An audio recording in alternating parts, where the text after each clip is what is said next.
Son-in-law asked me to sign my name on a piece of paper, and I said no. That was all it took to unravel 22 months of what I had quietly convinced myself was family. It happened on a Tuesday. I remember because I had just gotten back from my water aerobics class at the Y, the one I go to every Tuesday and Thursday morning, and my hair was still damp when my daughter came into the kitchen where I was making a cup of tea. She had that look on her face, the one I'd seen more and more in recent months. Not quite anger, more like impatience with something she hadn't said out loud yet. She set a folder on the counter. "Mom," she said, "we need to talk about the loan." I looked at the folder, then I looked at her. "What loan?" I asked, though I already had a feeling. She pulled out a chair, sat down, and slid the folder across to me. Inside was a loan application, a home equity loan, for $85,000. My son-in-law's name was at the top, and there was a line near the bottom with a little yellow sticky note arrow pointing to it that said co-borrower signature. That arrow was pointing at me. I'd moved in with my daughter and her husband 2 years earlier, not long after my husband Arthur passed. We'd been married 41 years. He went fast. A heart attack on a Wednesday morning while he was drinking his coffee and reading the paper. The same thing he'd done every morning since before I could remember. One day he was there. The next he wasn't. And the house we'd shared for 34 years suddenly felt less like a home and more like a museum I was paying taxes on.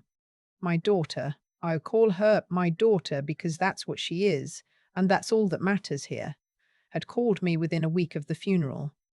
"Mom, you shouldn't be alone in that house," she said. "We have the room. Come stay with us."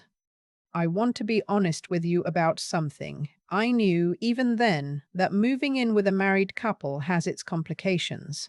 I'd watched my own mother do it with my aunt and uncle for 3 years, and I'd seen the invisible lines that get drawn, the unspoken negotiations over the thermostat and the television volume, and whose turn it was to feel inconvenienced. I knew it wasn't simple. But I was 68 years old and I had just buried my husband and I was tired in a way I had never been tired before, so I said yes. The first few months were fine, better than fine even. My son-in-law built a small shelf for my books in the guest room. My daughter and I had coffee together most mornings. I helped with dinner on the nights she worked late. It felt, in those early months, like something real. Then things shifted.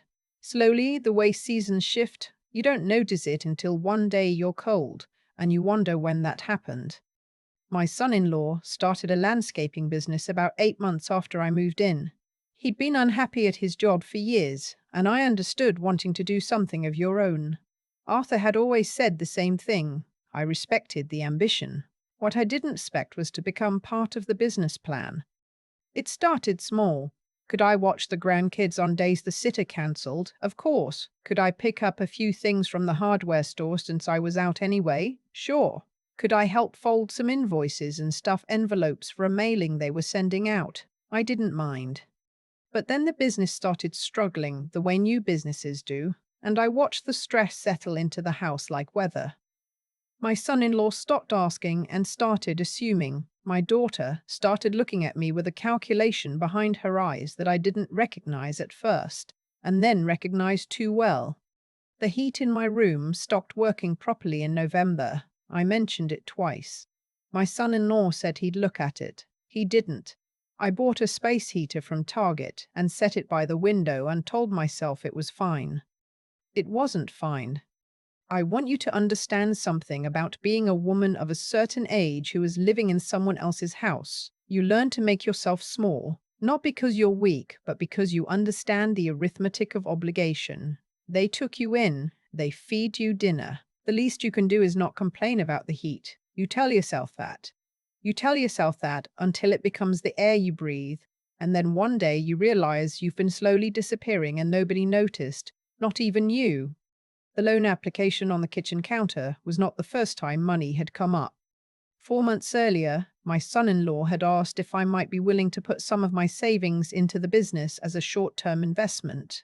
He used that word, investment, the way people use words when they want something to sound like it has two sides, when really it only has one.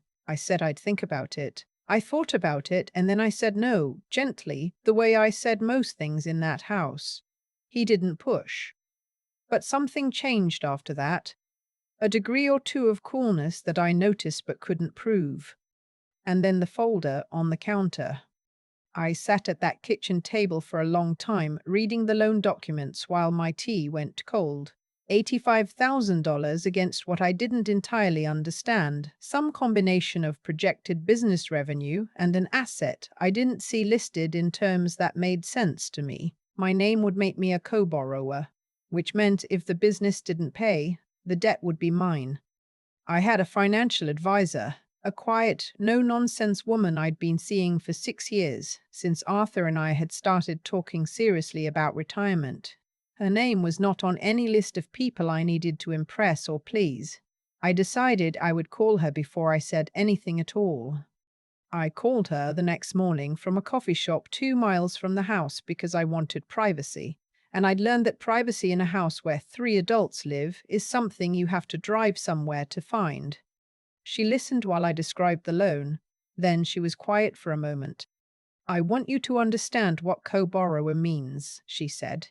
"It's not a favor, it's a legal obligation. If payments stop, they come after you, your savings, your social security income, whatever you have."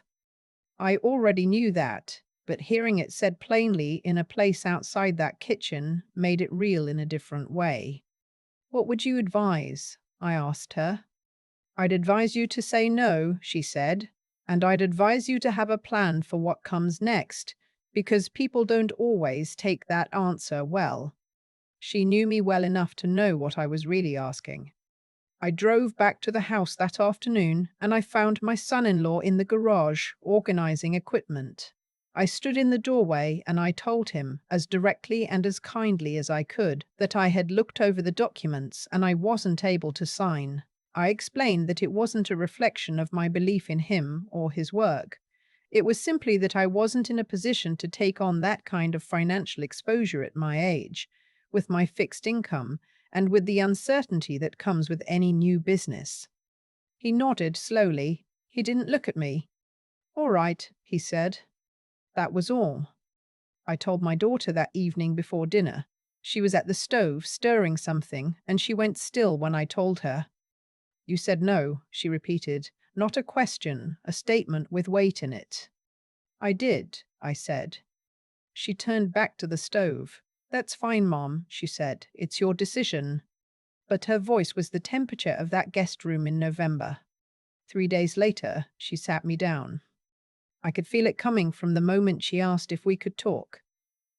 There was a formality to her posture, a preparation that I recognized from the way she'd been as a teenager when she had something difficult to say. Part of me wanted to reach across and hold her hand and say, "Honey, whatever it is, we can figure it out." But I had gotten good over those 22 months at waiting.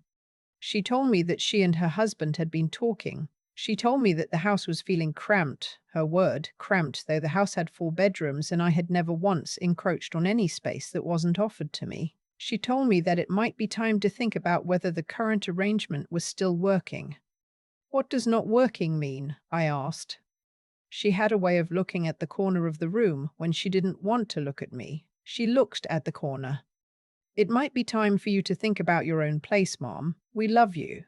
It's just—" She paused. "The business is stressful, and having extra people in the house adds to that."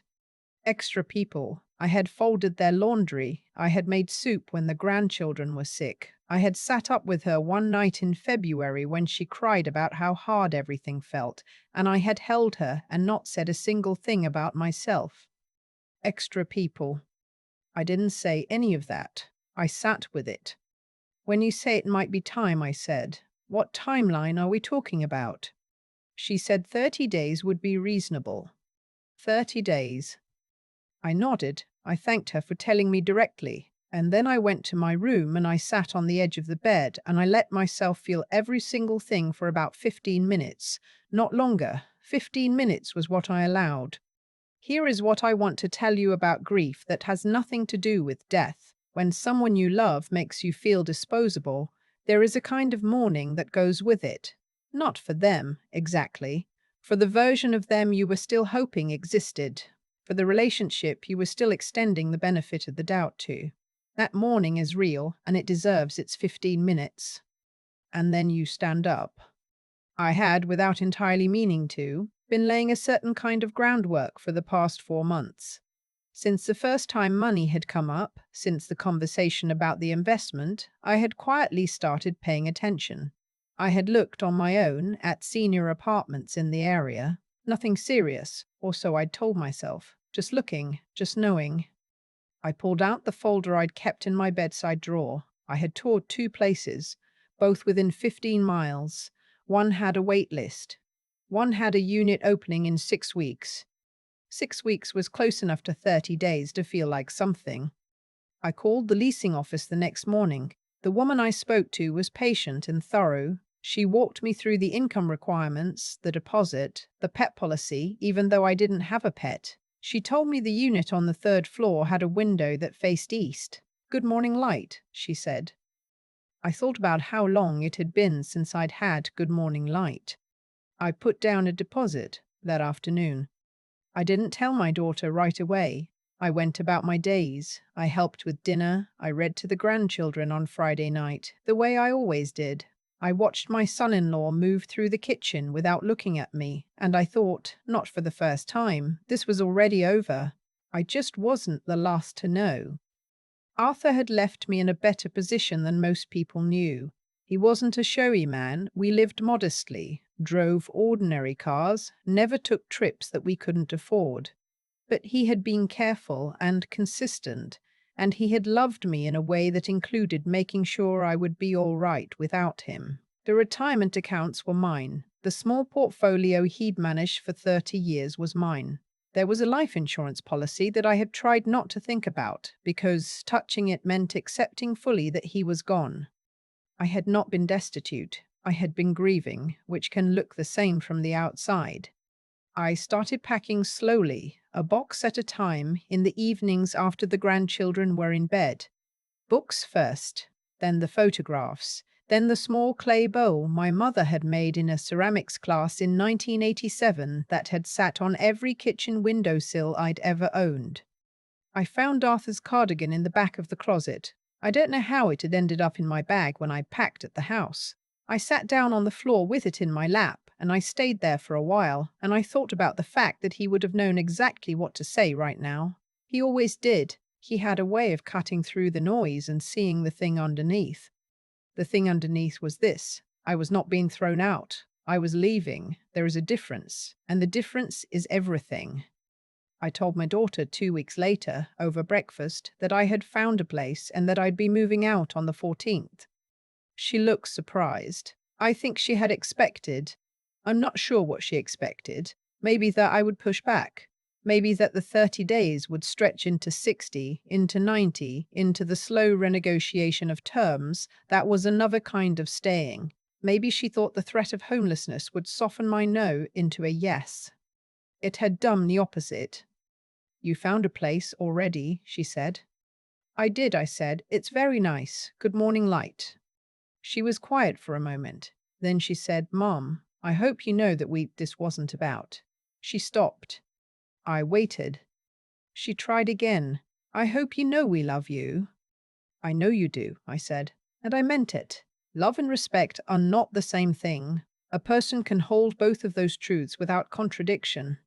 Moving day was a Saturday. I had hired 2 young men from a local moving company, and they were efficient and careful with my things and called me Mom without making it feel like an insult. My daughter helped carry boxes, mostly in silence.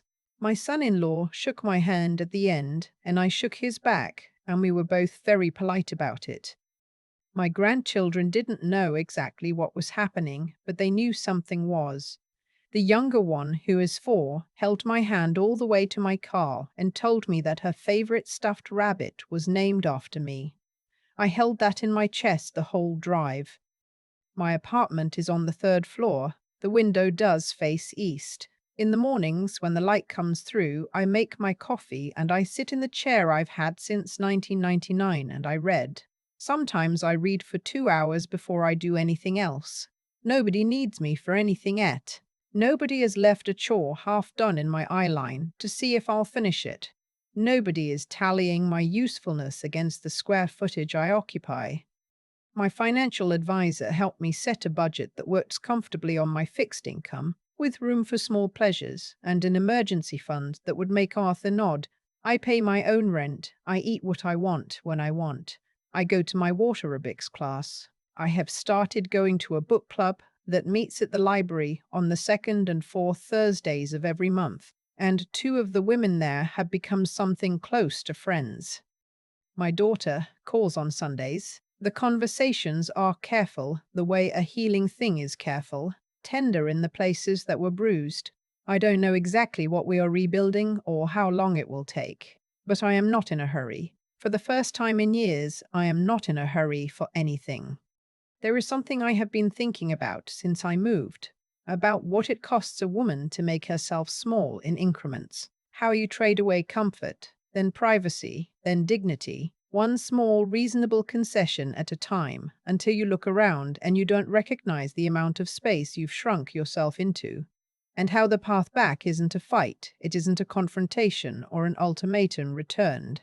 It's something quieter than that. It's just a line, drawn once, clearly and held. I think about that yellow sticky note arrow on the loan documents, pointing at the line where my name was supposed to go. I think about how easy it would have been to sign it. I'm glad I didn't. Not because of the money, though the money matters, but because that no was the first true thing I had said inside that house in a very long time. And once you say one true thing, it becomes a little harder to go back to swallowing them. Arthur used to say that the most important investment you can make isn't financial, it's in your own sense of what you're worth. I don't think he knew how long it would take me to really understand that. I don't think he knew he wouldn't be there when I did. But I think he'd be glad that I got there. I read in the morning light now, my coffee is warm, the chair is mine, the quiet is mine. That's enough. That's more than enough. I've been sitting with this story long enough now to see it clearly, not with bitterness. I moved past that somewhere between the deposit and moving day, but with the kind of honest clarity that only comes when you've put enough distance between yourself and the hard thing. What happened in that house didn't happen because my daughter is a bad person. It happened because of choices, small ones, stacked one on top of another over 22 months. She chose to let the pressure of the business become a reason to see me differently. Her husband chose to treat my presence as a resource rather than a relationship. And for a long time, I chose to absorb all of it quietly, telling myself that keeping the peace was the same as being good. It isn't. I know that now. When I finally said no to that loan application, when I sat across from my son-in-law and told him plainly that I wasn't able to sign, I wasn't being selfish, I was being honest, maybe for the first time in months. I had done the work of understanding what co-borrower meant, legally, what it would mean for my savings, for my security, for the fixed income that Arthur had spent a lifetime building carefully, so that I would be all right. Making that call to my financial advisor, driving to a coffee shop to do it privately, sitting with the numbers and not with my feelings. That was the thinking part. The part that protects you when love and obligation have gotten so tangled up you can't see clearly anymore. The courage to act on what you know. That's a different thing entirely. I've watched plenty of people who understood exactly what was happening to them and still couldn't move. Fear does that. The fear of being alone, of being difficult, of being the one who broke something. I felt all of it. I sat on the edge of that bed for 15 minutes and I let myself feel every bit of it. And then I stood up. I think about what Arthur used to say, that the most important investment isn't financial. He was talking about self-respect, about knowing what you're worth and refusing to negotiate it away in small increments until there's nothing left of you that you recognize. He said it casually more than once, the way people say things they believe so deeply they don't realize they're passing something on. I didn't fully understand it when he was alive. I understand it now. What I want you to hear, if any part of this story felt familiar, is that the line I drew wasn't dramatic, it wasn't a confrontation or a speech. It was just a no, said once, clearly and held. And that no, that one honest word, was the thing that started giving me back to myself. Doing right by the people you love sometimes looks like saying yes, and sometimes it looks like saying no in a way that forces everyone, including you, to reckon with what's real. I have morning light now. I have my chair, my coffee, my book club on the second and fourth Thursdays. I have a budget that works and a window that faces east, and a life that is, for the first time in a long time, genuinely mine. That's not a small thing. That's everything.